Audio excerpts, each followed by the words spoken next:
Disclaimer: Harry Potter Modulo 7 is J.K. Rowling. Chapter 20. "Professor?" Hermione said tentatively. Professor Vector whirled around in shock at the two new first-years who had come into the chamber. "Miss Granger, Miss Weasley, what are you doing here? I told you to go back to your dorms." Hermione paled under her teacher's glare and looked to Ron. We wanted to make sure you were okay," the boy said nervously. "We were going to go get help if something had gone wrong." Vector rolled her eyes. "That was very thoughtful of you two, but very foolish," she said. "I'd dock quite a few points if we didn't have bigger things to worry about." "The obstacles," Hermione breathed. "Harry?" By now she and Ron had both noticed their dark-haired friend glaring at them from Vector's side. "I told you so," he said. "Oh, Harry, I'm so sorry," Hermione said. "I never imagined the stone was in real danger. All the teachers were so sure their protections would work." "But they didn't," Harry said plainly. He sounded very calm, given the circumstances, but Hermione could see the anger and fear just beneath the surface. "It's not Miss Granger's fault, Mr. Potter," Vector said. "She made the best decision she could based on what she knew. Professor Babbling and I must both have made serious mistakes if our protections weren't enough to stop the thief." "Do you think the others will be enough?" Hermione asked. "I doubt it," Harry said. "I hope so," Vector countered. "But unfortunately there's no way to know, and no way to stop the thief since I can't get through this door." "But this is your obstacle, isn't it, Professor?" Harry protested. "It is, but Professor Dumbledore has the only key. There's no way in without it." "Well, then Snape must have found a way." "We don't know who the thief was, Mr. Potter, but in any case I still can't open the door." "Well, do you know what went wrong?" asked Hermione. "Maybe we can replicate it." "I have no idea. I thought I had guarded against all modes of attack. The statues certainly don't look physically damaged." "What are they doing anyway?" Ron asked, looking up at the statues that continued flashing colors between their huge crystal eyes. "Well, they're sending pulses of light back and forth, so it must be some kind of code," Hermione said. She tried to think about what Vector was likely to come up with. "Does it involve factoring large numbers, Professor?" Vector actually smiled a little. "Miss Granger," she said, "I confess my original plan was to build a combination lock for which the combination consisted of the prime factors of a 6-digit number. Then I met you." "Me?" "Yes. Your prodigious mental arithmetic inspired me to look for a more secure method of protecting the stone. I contacted some fellow Arithmancers and Technomancers in America for advice, and also began reviewing the Muggle literature as best I could. It's not really the kind of material I'm used to, but I was able to figure out something useful called a key exchange." That was a new one. Usually it was Hermione surprising Professor Vector with her knowledge, but Professor Vector knew about key exchanges? Those were only about 20 years old, even in the Muggle world. That was pretty impressive, considering most wizards thought Muggle appliances ran on eclectricity. "Diffie-Hellman or RSA?" she asked. "Huh?" Harry and Ron both said at once. Vector started. Of course you would know about them. My obstacle uses a Diffie-Hellman key exchange." Hermione nodded. The Diffie-Hellman key exchange was a way for two people to communicate a secret code even if all their communications were being monitored. It relied on some relatively simple mathematics that turned out to be almost impossible to reverse, so an eavesdropper who didn't have all the information wouldn't be able to reconstruct it. But even from her limited dabbling with computer programming, she knew that there was almost always a way around these kinds of systems. She started to get an idea.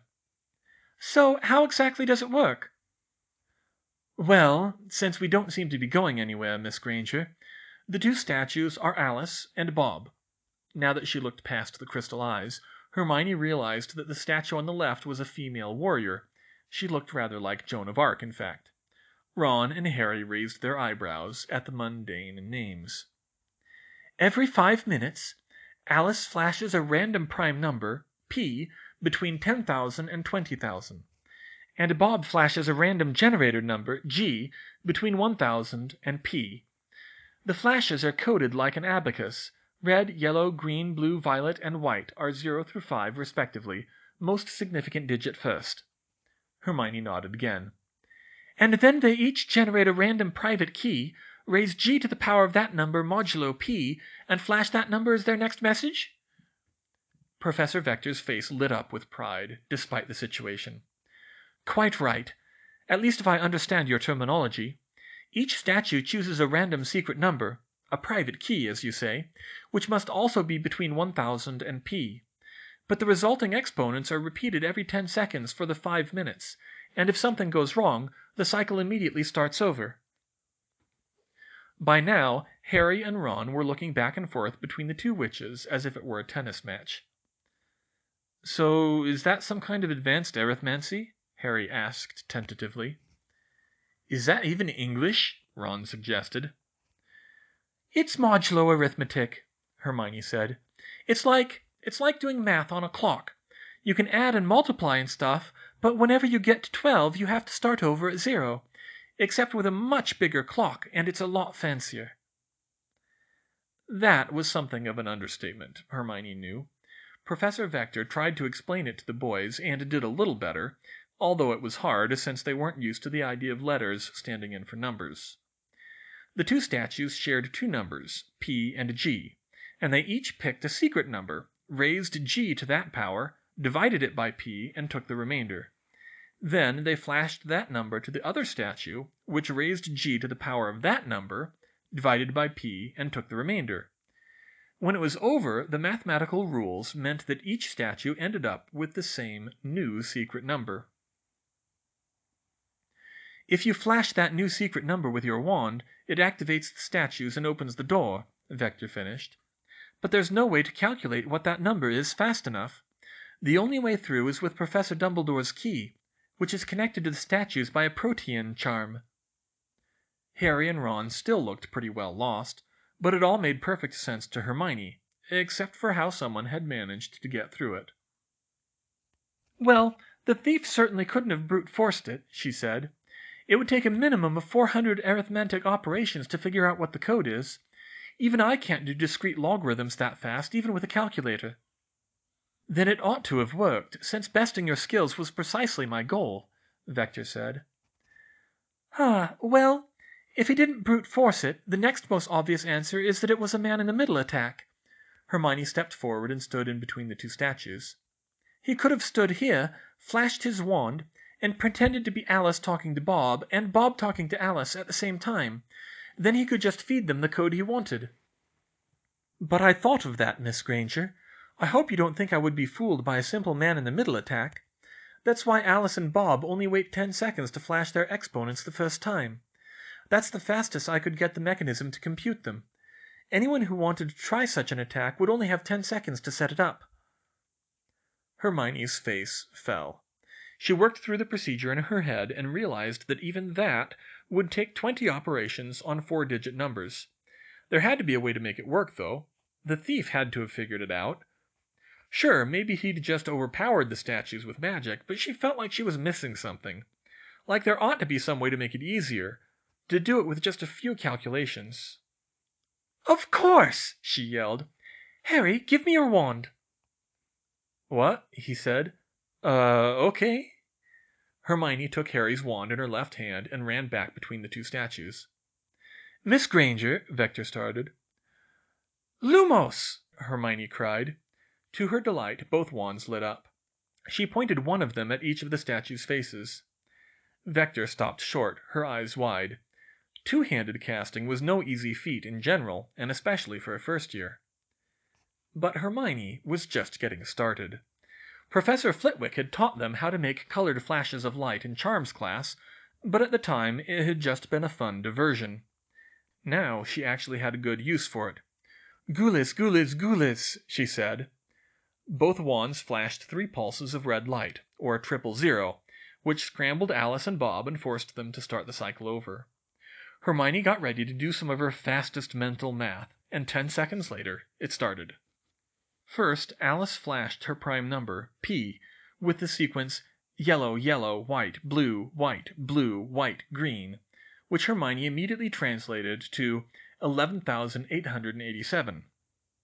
Bob's number was next, the generator number, G, blue, violet, white, blue, yellow, or 3,481. And then Hermione knew what she had to do. She had to square 3,481, divide the answer by 11,887, take the remainder, and translate it into colors, all in less than 10 seconds. It was near the limits of her skills, but just in time she managed it. 4,508. Keeping the 2 wands aloft, she yelled out, "Argent, purpur, argent, gules, gules, argent, azure." Time seemed to stand still as Alice and Bob processed this input.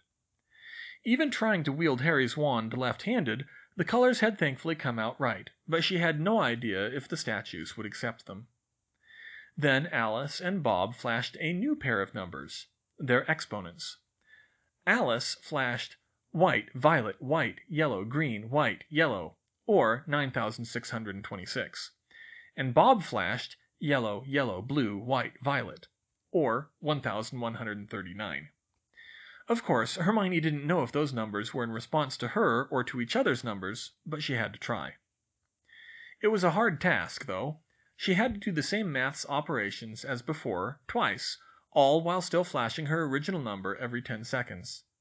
She did her best to ignore Harry and Ron muttering to each other about how they had no idea what was going on, and Professor Vector watching her skeptically as 10, 20, 30 seconds passed. Finally, just after the 40 count, she had the answers. If she was right, Alice's password was 711, and Bob's was 1,638.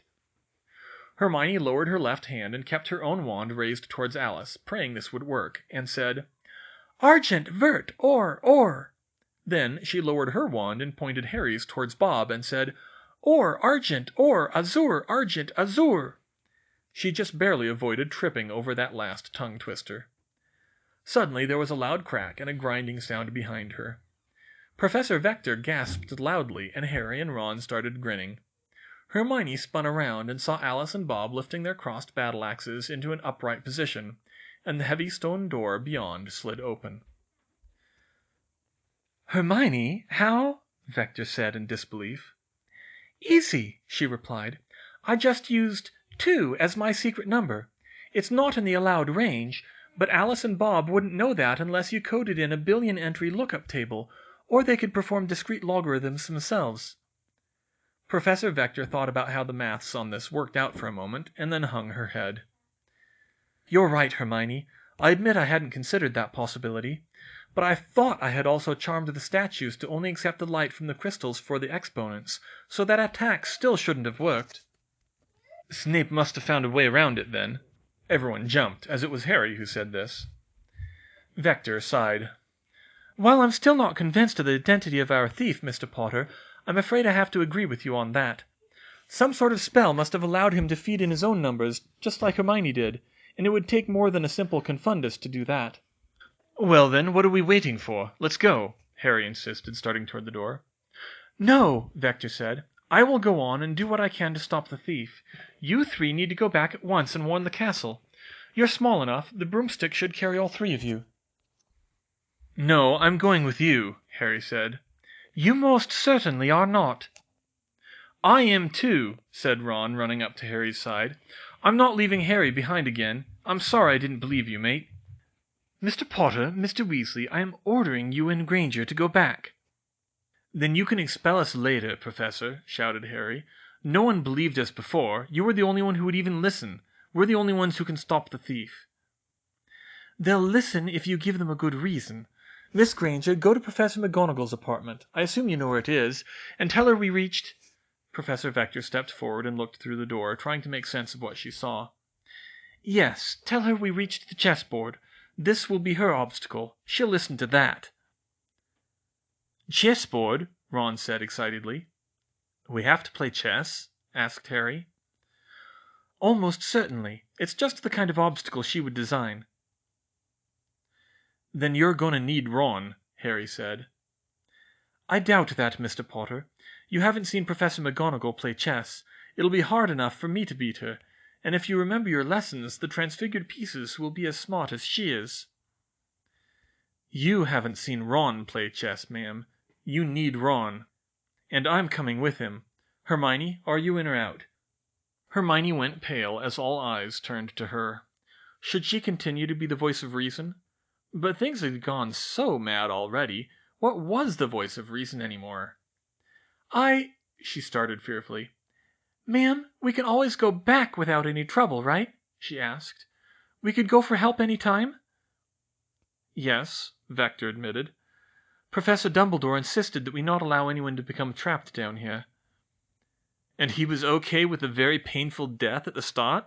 Ron demanded. "Well, it's not that hard to escape," Hermione said. "We got away from it the first time."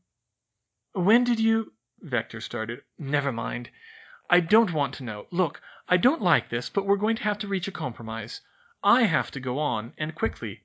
I can't force you three to go back, because I won't be able to get back through this door on my own. There should be 3 or 4 more obstacles, including the chessboard. I'll permit you to help me work through these if you can, but I want you to promise me that if we run into the thief, or if things become too dangerous, you'll go back immediately and call for help." "I promise, ma'am," Hermione said at once. "Yeah, Harry and I will too," said Ron. Harry was frowning at the 3 of them.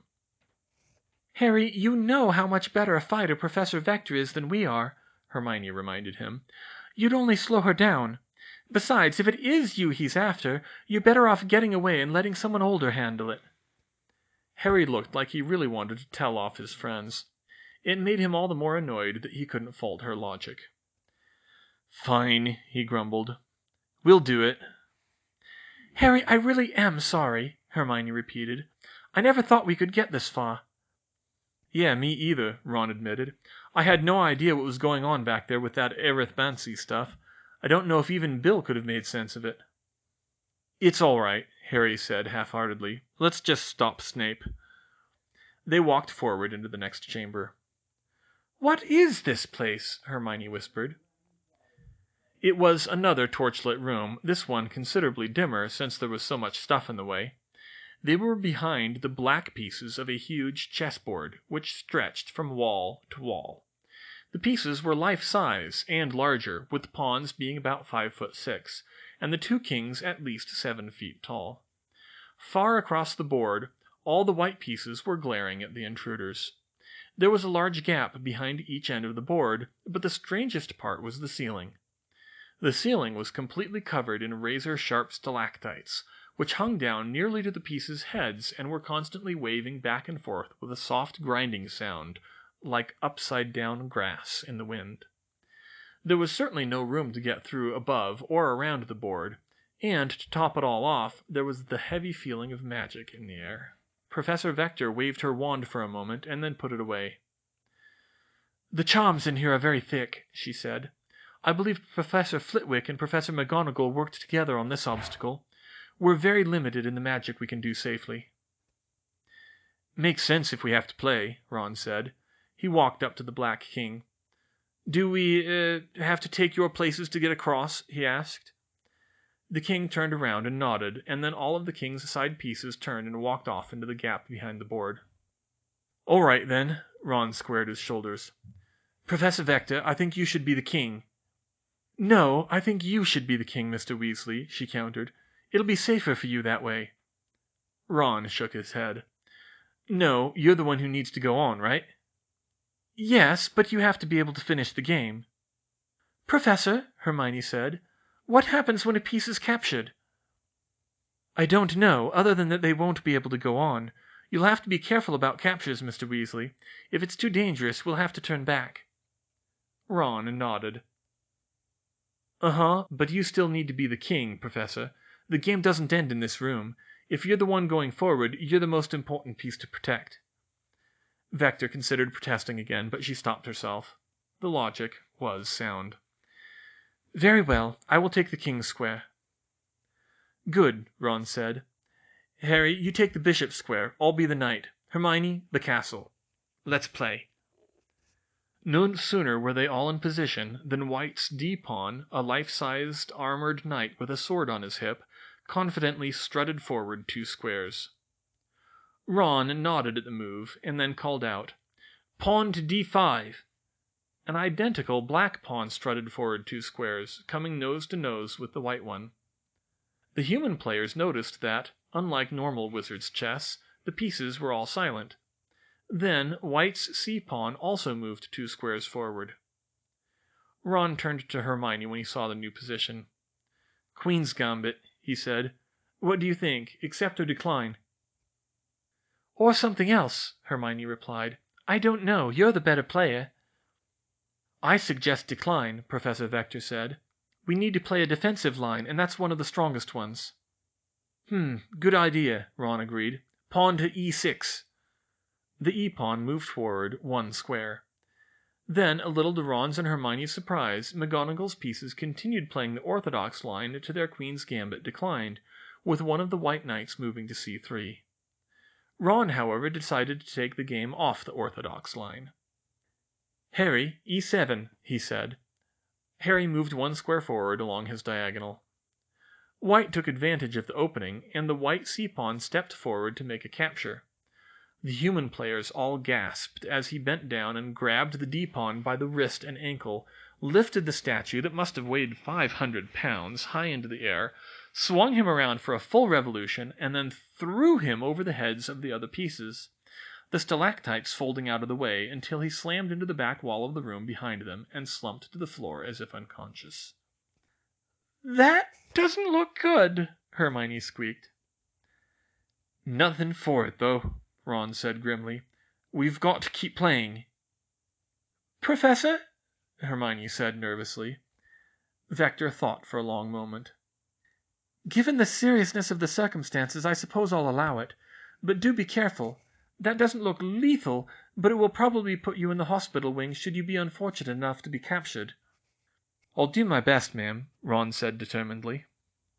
They played on. It was a conservative game for a while, mostly deploying pieces, making a few captures on both sides. But then it came Harry's turn to capture a piece. This was a problem they hadn't thought of before. The white pawn didn't move as Harry walked up to it, standing on the corner of its square. "Well, move," he ordered, but the statue remained motionless with its arms folded across its chest. "Maybe we have to throw it, somehow, like the other pieces do," Hermione suggested. "But I can't do that," Harry protested. "Shouldn't the magic take care of it or something?" "Not on its own," Vector said. "I suspect that's part of the challenge. But a levitation charm might work. I think the charms on the room may allow it." She pointed her wand at the white pawn and said, "Wingardium Leviosa." With a great effort, she lifted the statue up into the air and tipped it on its side. Sure enough, the waving stalactites folded out of the way, giving her room to move it over the heads of the other pieces. She clutched her wand in both fists as the weight of it took its toll. With her arms shaking and sweat dripping down her forehead, she finally released her spell, and the pawn fell to the floor behind the board with a mighty crash. She slumped in her square, barely keeping her feet. "Phew, let's hope we don't have to do that too many times." But a few moments later, Ron had to capture a bishop, a nasty-looking creature with a real Cardinal Richelieu look. Standing 6 feet tall, plus the full clerical robes and mitre, it was quite a bit heavier than the pawn. Professor Vector still tried to lift it, as before. She stood on her square, huffing and puffing and clutching her wand tight, but she could only make the bishop rattle from side to side, lift a couple inches in the air, and then crash back down onto its feet. The statue smirked at them silently. "I'm sorry, it's too heavy," Vector said. "I don't know how else we can move it." "Wait," Hermione jumped in. "Remember the troll? We can lift it if we work together. Everyone cast the spell at once. 1, 2, 3." The bishop got a satisfyingly dismayed look on its face as it lifted into the air. It was hard to lift. Hermione's legs were wobbling from the effort, and Harry started sweating so much his glasses looked like they might slide off his face. Hermione could feel why Professor Vector had so much trouble as she felt the energy drain out of her, but they managed to move the bishop off the board. "Blimey, that was tough," Ron exclaimed. "I hope we don't have to do that with the king." "Yeah, me too," Hermione wheezed. The game seemed to get even tougher after that. Ron needed a long time to consider his moves. Hermione and Professor Vector offered bits of advice at times, but they could see that Professor McGonagall and Ron were both out of their league. A transfiguration can only do as much as the caster can visualize, McGonagall had drilled into them. Unfortunately, she could apparently visualize a lot when it came to chess. "Harry, there's something I've been wondering," Hermione said to pass the time as she watched from her spot on the back row. He turned around to look at her. "What's that?" "How did you get past the Devil's Snare?" At that, to her surprise, Harry actually smiled. "Well, the vines grabbed me," he said, "and I didn't know what they were, but I didn't like the look of it, so I just thought, what would Hermione do?" Hermione turned bright red. "And?" she said nervously. "I used that blue fire spell you're always using." "The bluebell flames?" she gasped, and then smiled herself. "Harry, I didn't know you could do that spell." Yeah, me either." "Oh," Hermione said. "Well, it's a good thing you got it, then." "Yeah." "Yes, indeed, Mr. Potter," Professor Vector said. "When I didn't see you before I reached the Devil's Snare myself, I feared the worst for a moment." Professor," Hermione said curiously, "since ordinary fire repels it, Devil's Snare doesn't seem like much of an obstacle to an adult wizard, now that I think about it." "That's because it wasn't an obstacle. It's there to provide a soft landing to anyone trying to enter legitimately. When dried, Devil's Snare makes for excellent matting." "Oh." There was a loud crash as Ron directed their other castle to make a capture. It was a tough game. They lost the Black Queen while managing to capture both of the White Bishops. Hermione was a little annoyed that Ron seemed to be holding her back. She was still stuck on the back row, facing down a white rook on her diagonal. Hermione was also starting to really dislike the White Queen. Well over 6 feet tall and cast in gleaming marble with an elaborate crown and flowing blue robes, Hermione thought she would fit perfectly as the White Witch from The Lion, the Witch, and the Wardrobe. She also looked more and more smug and condescending each time she picked up a pawn and threw it like a rag doll behind the board. And then, Hermione realized, Ron stood one move away from an easy checkmate, but unfortunately it was on the wrong tempo. The White Queen noticed this, too, and she stepped forward and threw yet another pawn behind Hermione's head, attacking the square where Ron needed to go. Worst yet, Harry was on the same row and was also under attack. Ron," her friend said nervously. I'm thinking," the red-headed boy said. Hermione surveyed the scene. They needed to block the White Queen's attack on Harry and reopen their line of attack to the White King, and be wary of the consequences. This was a tough problem. She wasn't certain she could work that many moves ahead correctly, but one look at Ron's face as it grew more and more grim told her all she needed to know. There were only 2 choices, and she knew which one he'd make. "Ron," she said worriedly, "please tell me you're seeing something I'm not." "No, 'fraid not," he replied. "What is it?" Harry asked. "We can win, but..." Hermione started pointing at the pieces. "Our other rook goes to c3. Queen takes rook. Knight checks queen. Queen takes knight. Bishop checks king. Queen to e3. Bishop takes queen and checkmates." Harry could barely follow that, but he saw where Hermione's finger was pointed in the middle of that sentence. "Ron, no, you can't!" he yelled. But Ron shook his head. "It has to be done. You've got to make some sacrifices in chess." "But do you want to stop Snape or not?" "Ron!"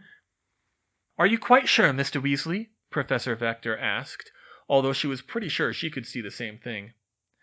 "Definitely." "I'm sorry, but he's right, ma'am," Hermione answered. "The only other choice is rook c3, queen takes rook, bishop checks king, queen takes bishop," she was pointing at Harry, "knight checkmates." "I'll do it," Harry said at once.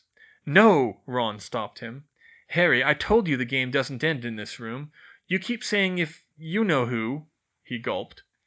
If he does come back, he'll come after you, and you'll be better off if you're not the one stuck in the hospital wing." Just remember, once I check the king, all of White's moves are forced. You'll have to play it out." "Mr. Weasley, I will try to cast a cushioning charm on you," Vector said. "Unfortunately, I can't be sure that it will work. Be sure to brace your head with your arms." "Thanks, Professor," said Ron uneasily. "Rook to c3." The black rook moved forward 2 squares, interposing itself between Harry and the White Queen. But the White Queen just flashed a wicked smile, lifted the rook up, and threw it behind the lines before gazing down at Harry triumphantly. Ron took a deep breath. "Well, here I go." "Wait!" Hermione yelled. "We win in 3 moves! Stand aside!" Nothing happened. "It was worth a shot." Vector drew her wand and pointed it at Ron.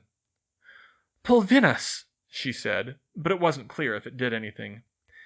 "That's the best I can do, Mr. Weasley. I only hope it's enough." Ron nodded. He was shaking as he stepped 2 squares forward and 1 to the left.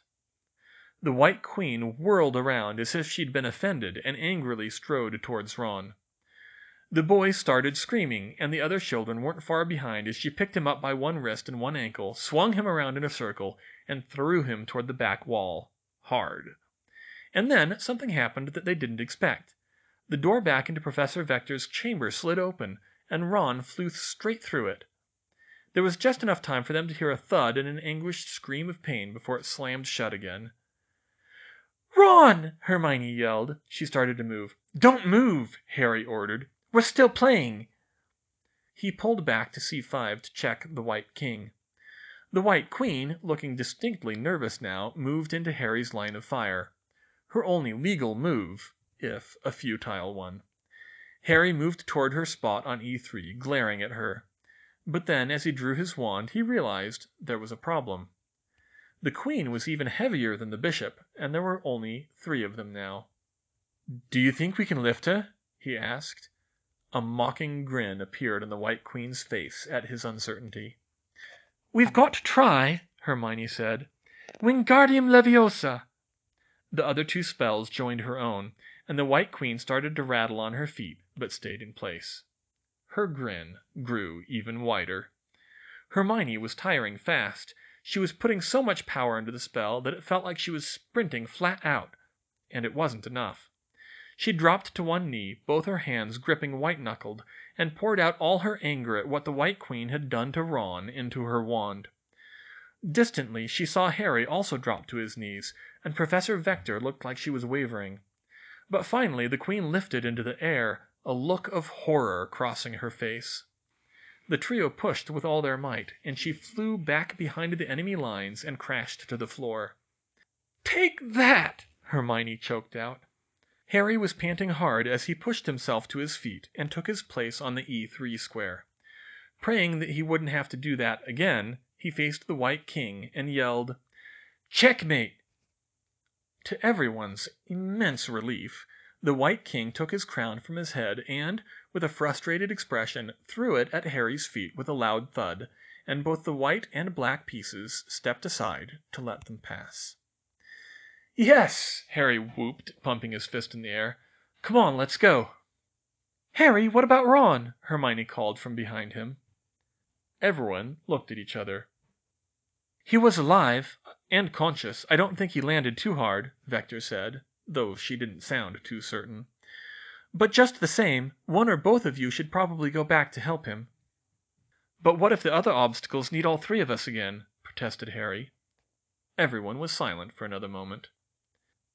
"How many more are there, Professor?" Hermione said slowly. "There should be 2, Professor Quirrell's and Professor Snape's. I know Professor Quirrell brought in another troll." "Eep," said Hermione. "I don't know what Professor Snape did." "Quirrell didn't use an anti-dark magic spell?" Harry said in surprise.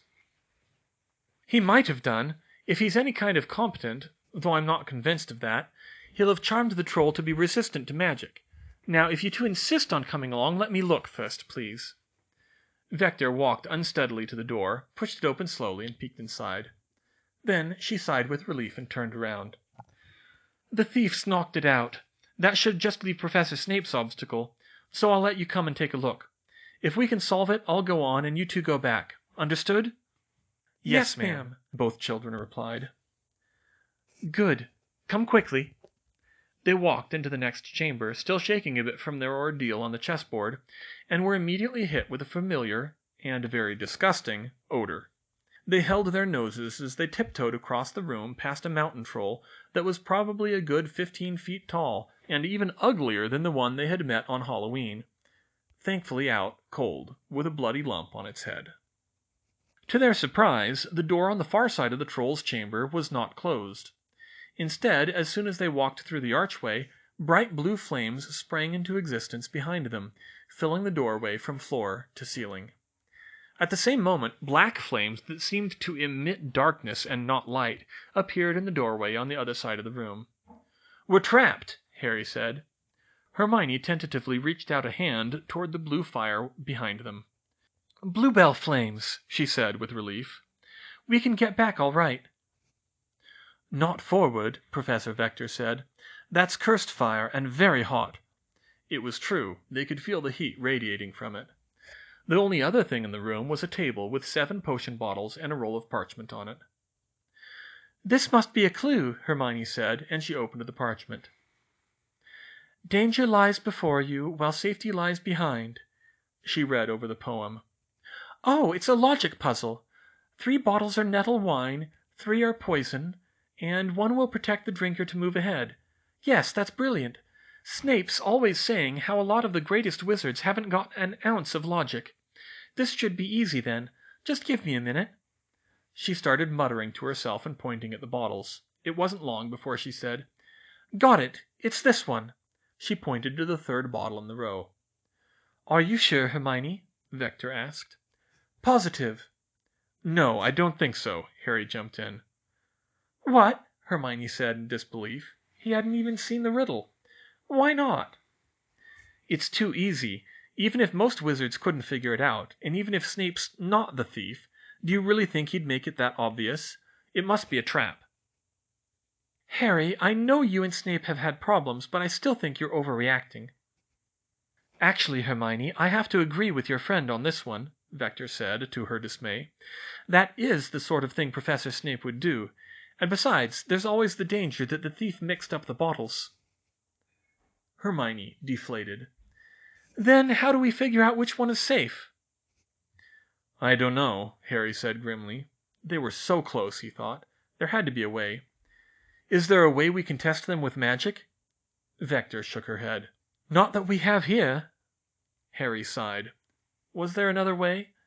Had Snape thought about if someone legitimately tried to get in, and the bottles had been mixed up? Did he even care? He looked around the room for anything that might be useful, but there was nothing. The room was empty. Wait, no!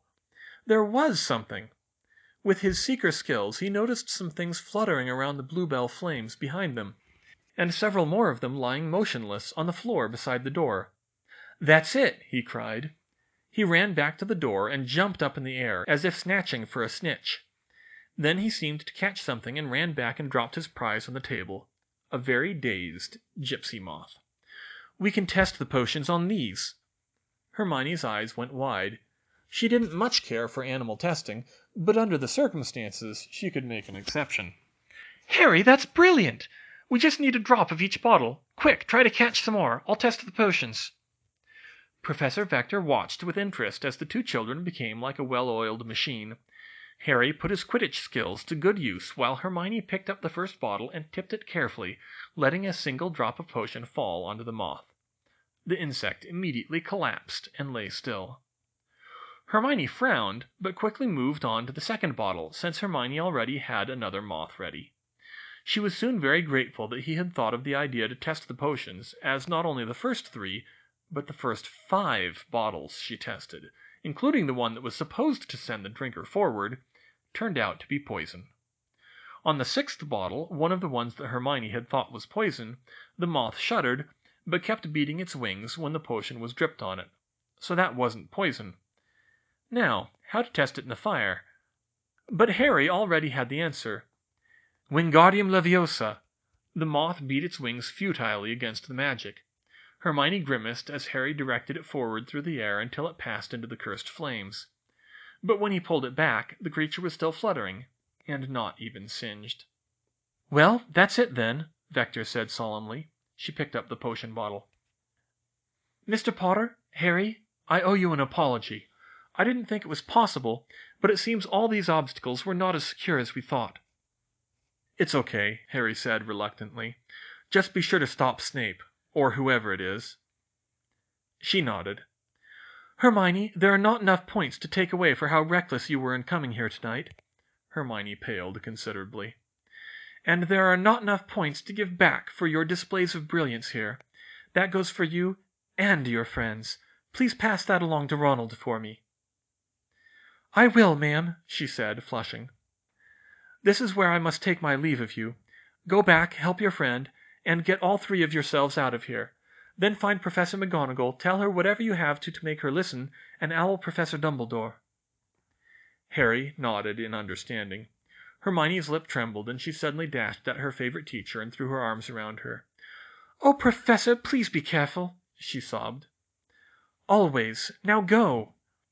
Septima Vector watched as the two children turned and passed through the blue flames with a silent prayer that they would make it back all right.